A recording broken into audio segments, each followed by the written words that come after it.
Ond, Siôn, y rheswm, really, dyn ni wedi gael y ti yma heddiw, yn gyntaf ydy dy longyfarch di'n ofnadwy ar cael ddyfarnu yn brentis y flwyddyn ar gyfer maes Lletygarwch. A hefyd yn brentis y flwyddyn ar gyfer addysgu drwy gyfrwng y Gymraeg, sef Gwobr Coleg Cymraeg Cenedlaethol. Ond mae gynnau rhywbeth arall dwi'n dweud ti hefyd. Fel rhan o'r broses yma, oedden ni hefyd fel panel bach tu allan i'r wefan yn sbio ar pawb oedd wedi ennill o fewn i gategori i ddewis prif brentis y flwyddyn ar gyfer gweithio busnes art. A dwi'n falch iawn o ddeud ti, bod ni wedi dewis mae ti ydy'r person No way.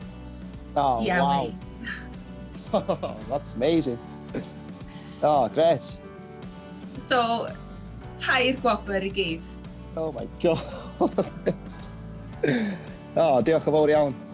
Mae'n awesome, yeah. Da iawn, ti'n hapus efo hynny? Great. Ynddo, really hapus, ynddo. Dwi ddim expecting na gwbl. Na, wel, oedden ni eisiau cael ti yma i gael y sgwrs, oedden ni eisiau dweud ti hefyd ti fod yn disgwyl bod ti'n gael. A dwi'n falch iawn o ddeud, ti'n wedi bod yn enwebau heiddiannol iawn, a fel o'n i'n dweud, mae faint o bleidleisiau ti wedi gael, a dwi'n meddwl a byddi di'n llysgennad gwych i hybu pobl eraill i fod yn brentisiaid ag i addysgu drwy gyfrwng Gymraeg. So, dwi'n meddwl bod ti'n greit. Gret. Gwaith galad wedi talu off. Ydy, mae o. Ydy. Definitely.